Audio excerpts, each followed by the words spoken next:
You're listening to the OCD Stories podcast, hosted by me, Stuart Ralph. The OCD Stories is a podcast dedicated to raising awareness and understanding around obsessive-compulsive symptoms. I do this through interviewing inspired therapists, psychologists, and people who have experienced OCD. Welcome to the OCD Stories. Welcome to the OCD Stories podcast. I'm Nami Ralph, Stuart's wife. I'm here today because the podcast is doing things a little differently, and that's because the OCD Stories just hit 400 episodes. It's an incredible milestone for Stuart and the podcast, and one that I hope you'll take part in celebrating with him. It's really great to be here speaking with you all and maybe giving you a different perspective to what you know of the podcast. Some of you may have only recently discovered it, or some of you may have been listening to it for some years now. I hope wherever you have joined the podcast and its journey, you are well and flourishing, or finding the courage and strength that you need to get there. I'd love to take you behind the scenes a little to share with you my memories of Stuart launching the podcast, and also its presence in our lives for the past 8 years or so. I remember when he first launched the website, the OCD Stories.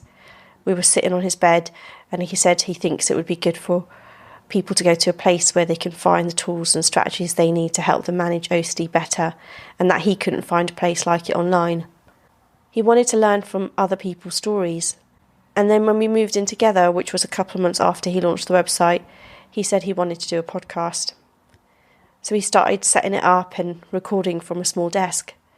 He was able to get some prominent people quite soon into starting the podcast. I remember when he booked Dr. Stephen Hayes and Dr. Stephen Phillipson and others, and how honoured he was to have them on there. But it wasn't just the therapists or researchers, it was everyone else that shared their stories on the podcast and inspired him in listening to their courage into facing OCD. As many of you may already know, Stuart's a qualified therapist now, and he recently launched his own clinic with Johnny Say. It's called the Integrative Centre for OCD Therapy. When Stuart first started the OCD Stories, he was still working in marketing, so this is something he was, studying for outside of his full-time job.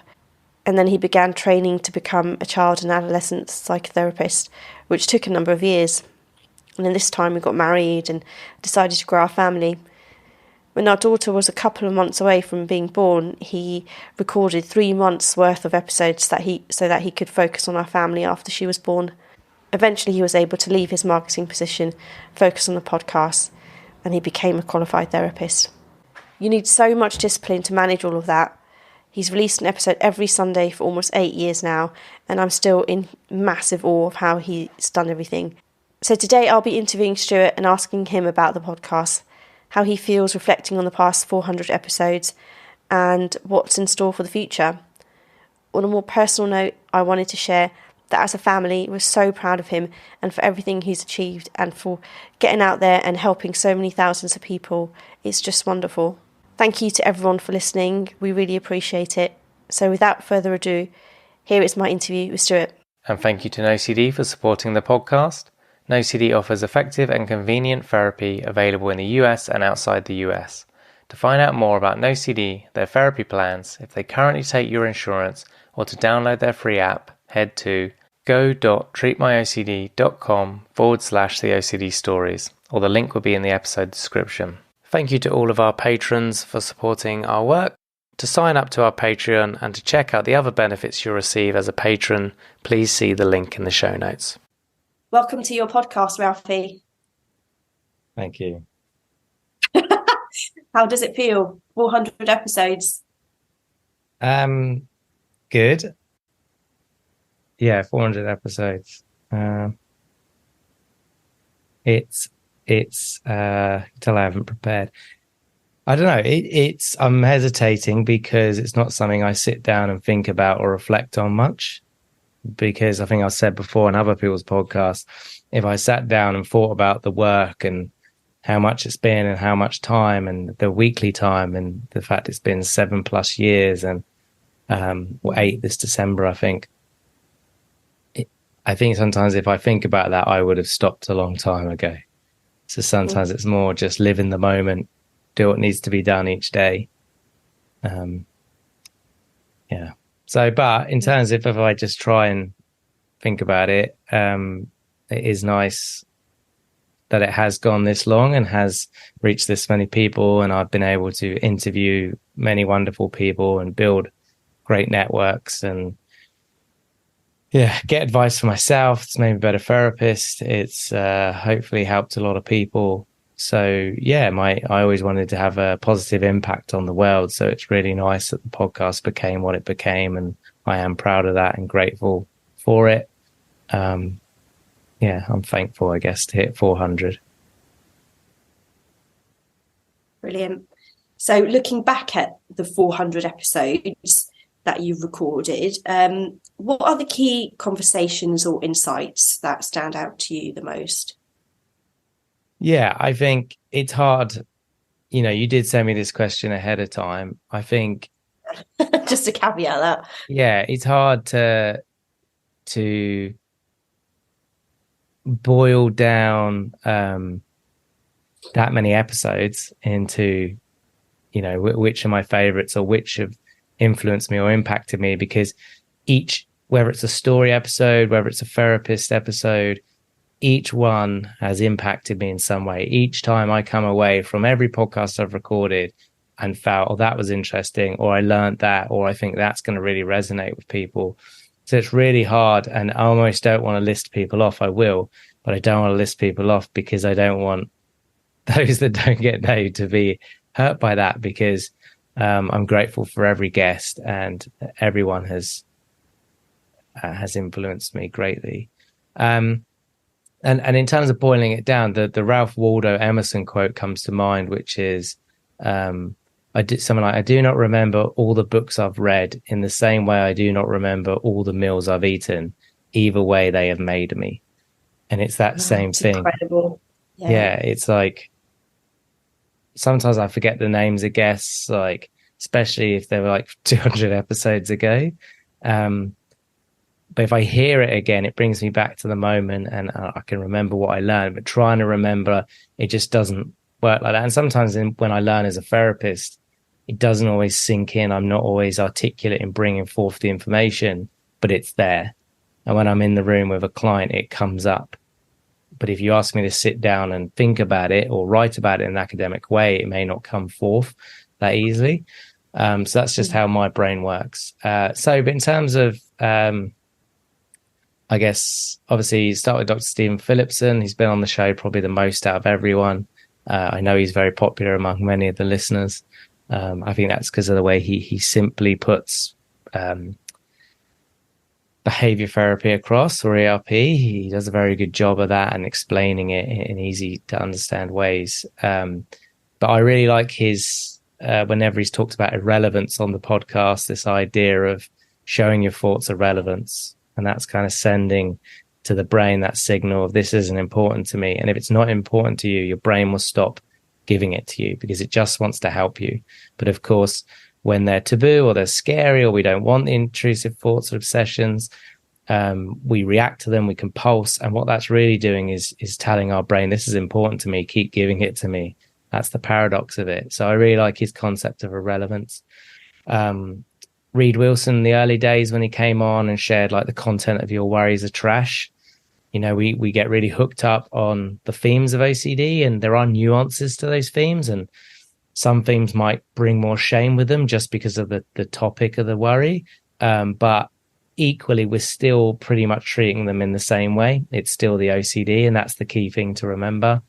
And the more you buy into the content of your worries, the more you're going to get hooked and fused, and the more you're going to get stuck. So I do like that line of the content of your worries are trash, which I'm not sure if he ever actually said in the podcast or if it was in his book. Anyway, obviously John Grayson's been, most of these people are doctors, by the way. I'm not going to say doctors all the way through, but John Grayson,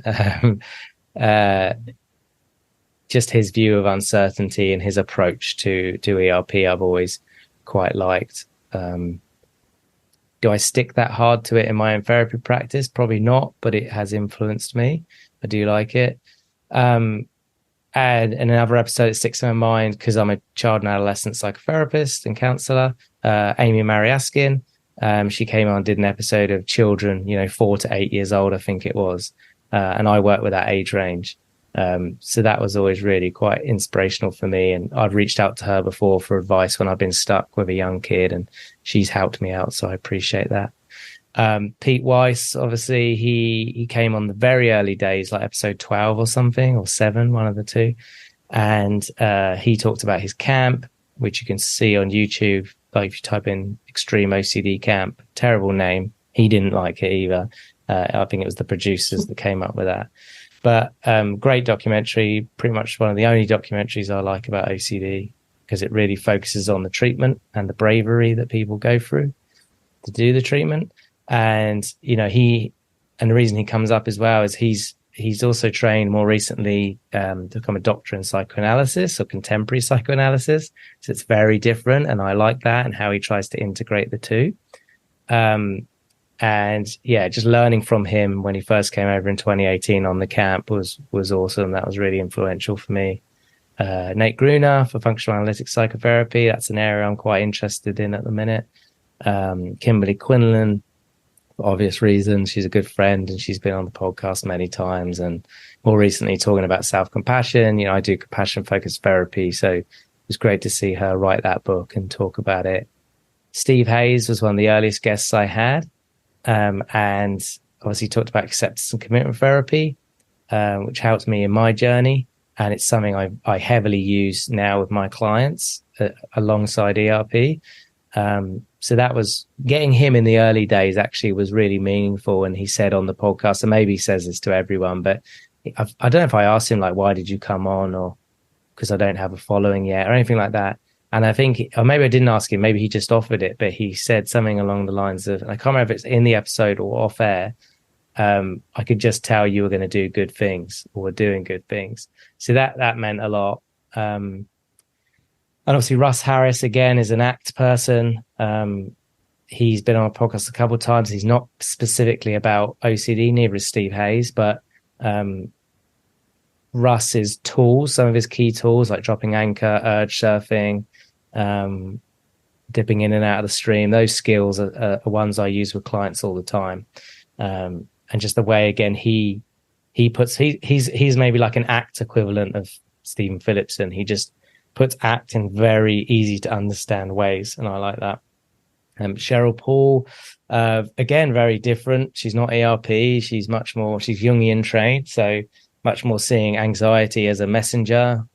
And I like her work on dreams as well. She's got a good podcast on that. Dr. Greenberg, Michael Greenberg. Oh, I said doctor there. It's interesting. Michael Greenberg. So yeah, any analytical thinkers can read into that. Michael has come with a more unique approach to things, or a fresh approach to ERP, and focusing more on rumination. And you know, his first episode, rumination as a compulsion, I do feel after that episode, people started talking about rumination as a compulsion. Now, whether it was my podcast episode that influenced that change, I don't know, but I did notice that. And I think he has a lot to do with that. And that was an important contribution to the field of getting people to see that we need to be focusing on the mental compulsions as much as the physical compulsions. Yeah. And obviously John Hirschfield has been on many times. Always a pleasure to learn from him. And Johnny Say, my business partner for our new center, he's been on many times. We've done peer support together, in terms of, it's not peer support, sorry, peer supervision together for our work for many years. I've known him for many years. He's helped out at the camp a lot. So it's always great learning off him. And yeah, I mean, look, equally, I'm going to stop there because there's so many more people that have been important to my show. And like I said, every guest has been awesome. So if I haven't mentioned you, please don't think you're not important to me, because you are. I just can't recall every guest and off the top of my head. But yeah, you've been important, and in some way you've made me and you've made the show, and I do value your contributions. And the other thing I should add, I don't know if I said this earlier, but obviously I learn a ton from the stories, but it's even harder for me to remember the stories, you know. But each story I always come away either inspired or learning something, or just fascinated.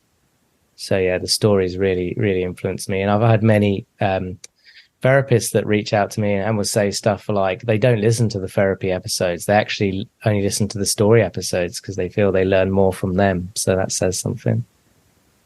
Mm. Yeah, I want to go back to what you said about Dr. Michael Greenberg and how that potentially encouraged people to talk about rumination or look into it a bit more as a compulsion. And it's really hard to, I think, you've been recording this podcast for so many years now, and it's listened to in over 100 countries, and it's had over 6 million downloads. But what were the sort of early sort of hopes for the podcast in terms of impact? Because I think it's great if, as a result of you having that conversation with Dr. Michael Greenberg, people are talking about rumination maybe a little bit differently. Is that the sort of impact you were hoping for? No, I didn't want an, well, not I didn't want an impact. I didn't have a goal in mind. I think a lot of times when people start things now, and look, I think if you're starting a business, you do need goals in mind, right? You do need revenue goals, and not necessarily, but you need some kind of progress goals. Otherwise, it's unlikely to grow unless you've struck gold, right? At least that's my view of it. But at the time, I wasn't starting this as a business. I was starting it as simply a podcast because I was interested in it. But the key reason was I was sitting on the side of my bed in London. And I remember. Yeah, well, you weren't there at this stage, but I mean, you were in my life, but you weren't in the room. But I think I was. Unless I'm erasing you from the scene, I don't. You are, because I say this in my introduction. I remember we were sitting on the bed, and this is when we were when you were still where you were renting, and you told me about how you wanted to start this website. And then I think you had come up with a name quite early on, and you were pretty sure on that's what you were going to call it. And then the podcast happened when we moved in together. Yeah, I think this later, well, a couple of months later. So it wasn't too much after you launched the website. Okay, but I think the memory I'm having was before that, and maybe before I came to you and said I want to start this thing. Mm. But look, you may have been there, and then that would be testament of when people are really anxious, they're not cognitively processing information as effectively as they would if they weren't. But I don't think you were. But equally, like I said, if you were, then that's why I forgot. I just remember being really low and really anxious and thinking this sucks. But if I'm going to suffer, then people might as well gain from my suffering. And that was then wanting to start the website and share people's stories and share messages of hope and insight. And then when I started the podcast, it was because I'd done a podcast before, which isn't live anymore, around my previous career in business. And so I had the kind of skill set already. I'd already kind of gone through the learning curve of how to podcast and stuff. And so that wasn't a barrier. But yeah, doing the podcast, I just remember thinking, I want to interview, at the time it wasn't stories, it was only therapists.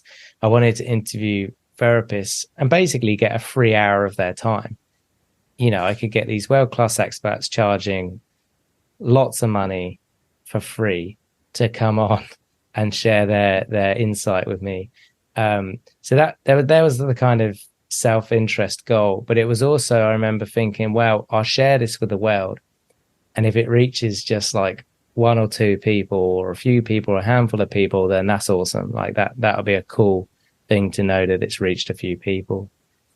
And then it started to hit the thousands a month pretty quickly, and then it kind of just took off from there. So, and then at that point it very much switched. I was still asking questions in the early days, things I wanted to know, and I occasionally do that now, but it's more about the listeners.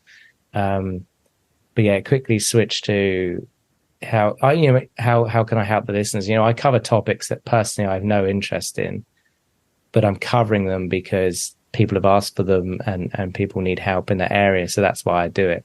I often enjoy those topics, don't get me wrong, once I'm doing them, But if people weren't asking for them, I wouldn't have covered them because it's just not my cup of tea. So yeah, does that answer it? Yeah, thank you. I think your mum still calls it a blog. Yeah. She referred to it as a blog the other day. She quite understands what a podcast is after all these years. So my other question was around what you said with Pete and the conversation you had with him around the OCD camp and how that influenced you to, do your own in the UK. I was wondering if there are any other moments or conversations that stand out to you that influenced you to change something or put something new in your life as a result of speaking with those people through the podcast. It definitely helped me piece my story together in the early days, and especially when I started interviewing people with stories. I started to learn, like, there's one memory that sticks out in my mind. Someone said something about a compulsion around handwriting, and I hadn't clicked on that when I was in primary school, elementary school, I could never write much, and that was because I was, well, they called it special needs at the time. So like, I think I struggled academically when I was younger, but I did struggle academically. But I think also OCD was influencing it because, like, with my E's and other letters, but E's especially, I'd almost, if it didn't quite connect properly, or I can't quite remember, I'd then have to like color it in. So all my E's would be really ugly and bold and like, like hideous. Because I was anxious constantly, and I can't remember what the worry was, but so stuff like that would always click for me. Oh, that was part of my story as well, that I didn't click because it was when I was much, much younger.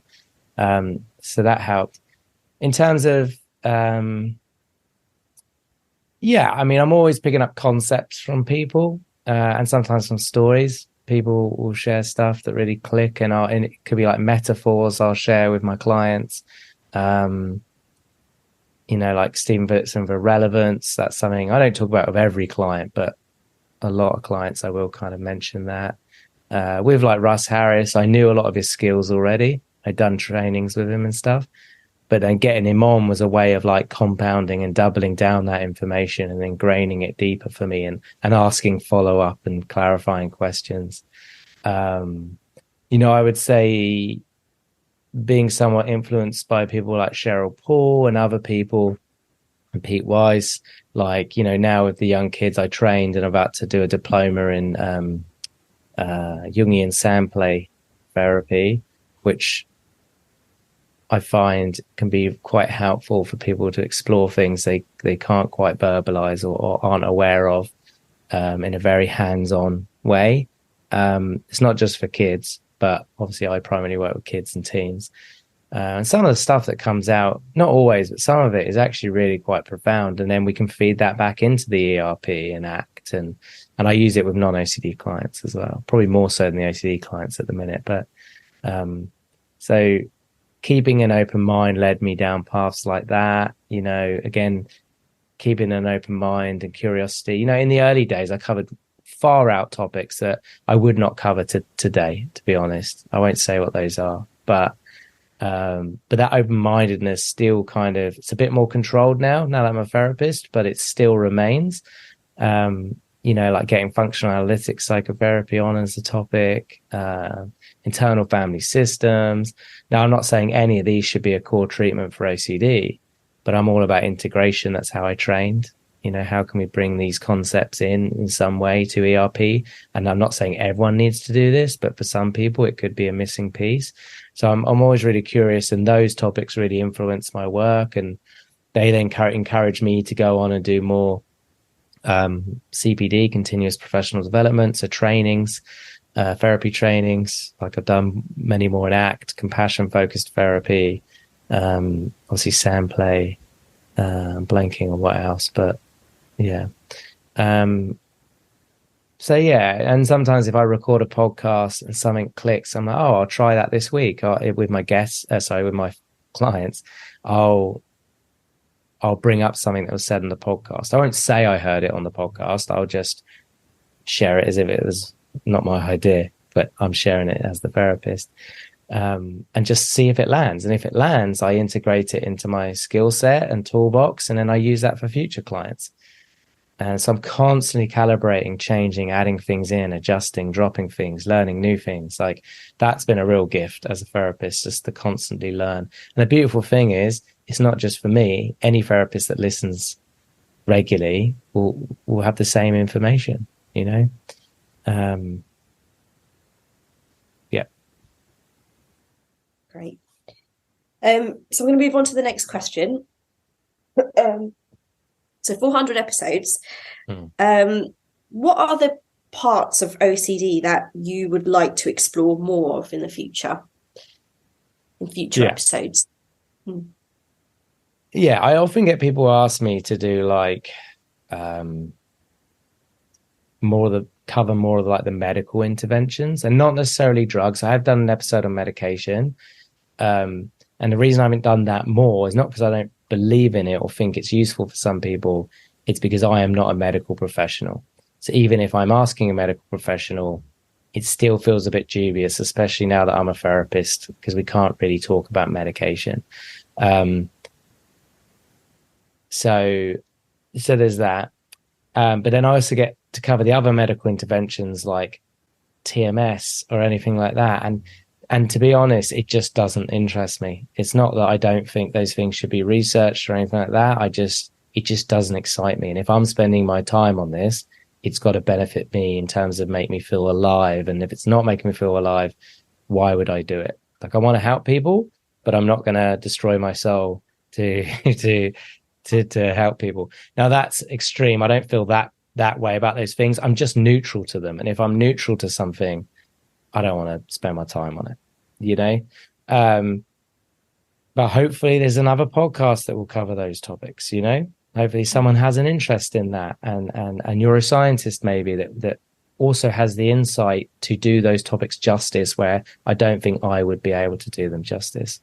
So just wanted to caveat that up front. I do want to I will cover psychedelics again. I have covered that in the early days. I contacted a particular professor who's researching it at the minute for OCD, and he wants to wait for the results before he does the podcast, which is fair enough. Because that interests me because there's just something much more going on there. You know, it's much more. I don't know. I don't want to say anything actually, but yeah, it's interesting to me. So therefore I'll cover it basically. Yeah. And again, it's one of those things, maybe politically, it should never have been, I don't think, made illegal. I think we set back research by like 40 years because of that. And that was a real travesty. Do I think it's going to be a cure for people? No. Do I think it's going to be an option? Yes. That's where I'm at anyway with it. I know many people see it as this like savior, and I don't necessarily see that, but I think it's going to be useful in some contexts. And we need to know what those contexts are. And that should have been found out 40 years ago, to be honest. So making it legal did not help that. Obviously, there are many drugs that should be illegal, but psychedelics maybe should have just had more education around them and taught people safe use and therapeutic use and not just tripping off your head for the fun of it at a rave. Equally, don't want to shame those people. So what do I want to cover? I think more of the therapies I'm interested in. Obviously, I'm always going to cover ERP. I'm always going to look at ways of fine tuning it, or get therapists on that have new ideas or new angles, or how to approach different emotions within OCD with ERP and all of that. So and then obviously compassion focused therapy. I want to cover that more for therapists using it with OCD. It's a therapy I use quite often, and because there's so much shame in OCD, and I think compassion focused therapy can really help with that. Acceptance commitment therapy obviously interests me, so I'll keep covering that. Functional analytic psychotherapy, I will cover that more in the future because that's a relational therapy. And I think that works nicely with things like ACT and ERP. Internal family systems is interesting because it goes back to some wounding maybe in childhood for some of us. I'm always interested in and thinking psychodynamically about things. I'm just careful about who I bring on for that. So it has to be someone who's open-minded to ERP and behavior therapy. Obviously more stories covering different themes, different experiences, trauma, like you name it, all of that stuff. I am trying to cover more comorbidities, so disorders alongside OCD, and I have been doing that over the last year, and I'll continue to do that. I want to find ways to show what therapy is like. The ideal would be to record sessions of either my client or get another therapist to do it and just anonymize the hell out of the episode, kind of like Esther Perel does with Where Do We Begin, where she gets couples on. But I mean, I think she's doing like one-off sessions with them. She's not actually, it's not long-term therapy or anything. So I don't know. It just feels extremely grey and potentially unethical. So I haven't sat down to think about how I ethically navigate that. But maybe one day, if the right opportunity comes up, I'll consider it. Yeah, I think those are the key areas. But again, I don't know what's going to fascinate me in 3 months' time. That's the beautiful thing about it. As I learn, as I read more, I get interested in different things. Or people will recommend topics, even if I'm not interested in it. As long as I think I could be, then I'll cover it. Actually, hormones is one I do want to cover. I'm getting that surprisingly a lot at the minute. So, women going through the sort of perimenopause and also like monthly cycle hormonal changes. And obviously it affects men too in different ways, but especially for women. So again, that for me is just finding the right guest, because I need to find someone who gets OCD and also medically gets hormones and the treatment of hormones. And that's quite a rare breed, I think, to find someone so specialist in that way.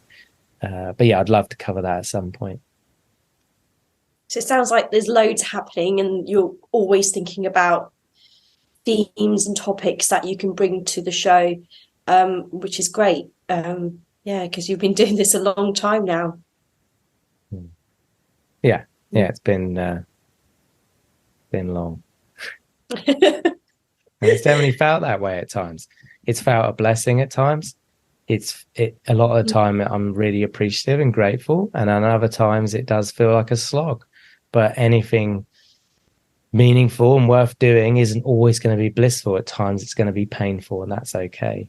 My value is to keep serving people, keep putting them out, and I'll keep living by that value until that value changes, or I feel I've said and done all I wanted to do, and then I'll hang up the mic. But yeah, until that time, Well,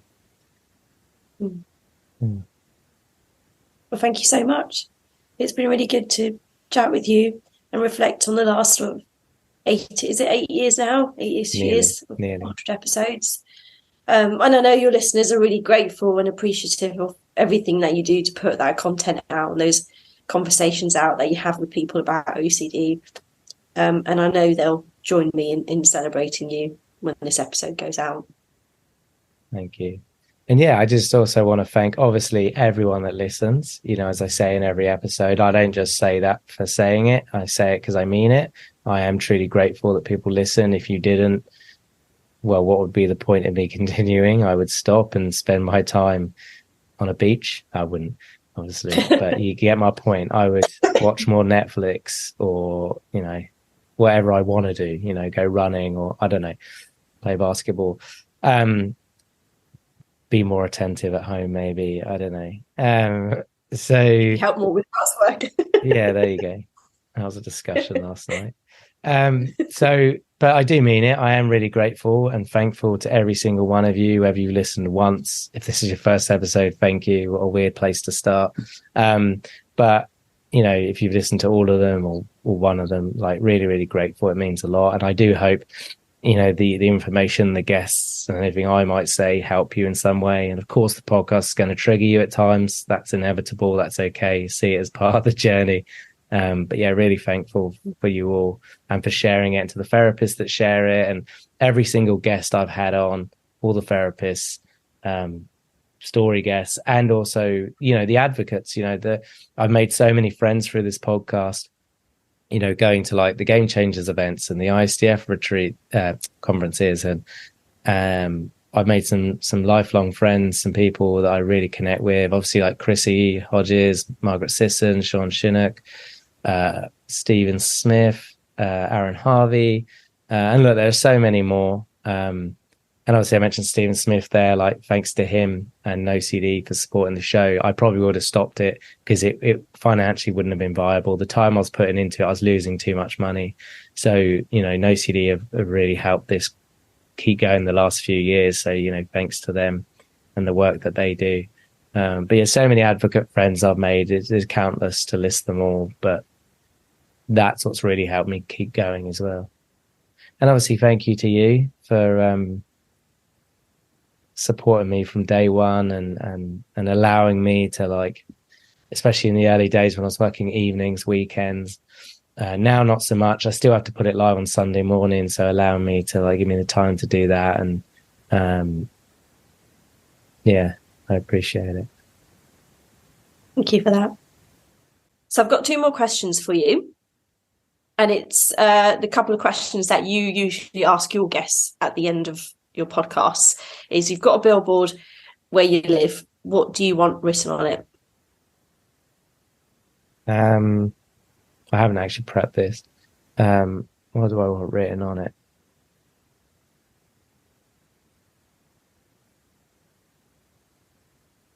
Think when it's time to think, and feel when it's time to feel.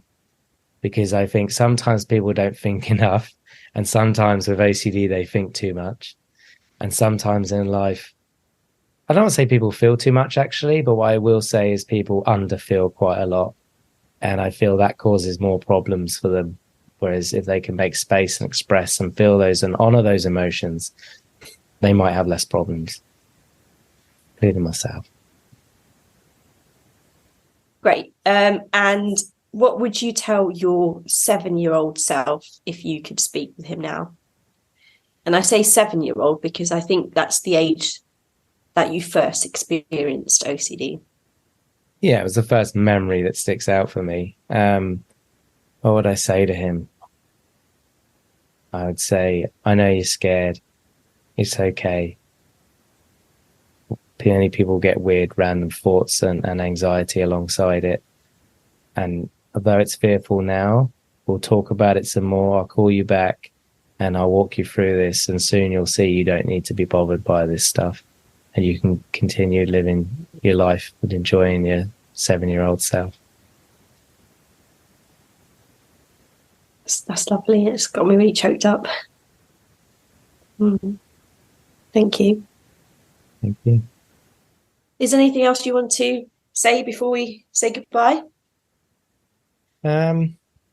No, just a message of thanks. I am really grateful. This podcast has, although it has been tough at times, has really made a really great impact on my life. And I think when I'm on my deathbed, or maybe not quite on my deathbed, but towards the end of my life, I will think about this and be like, wow, that was a really special time. And I'm really grateful that happened.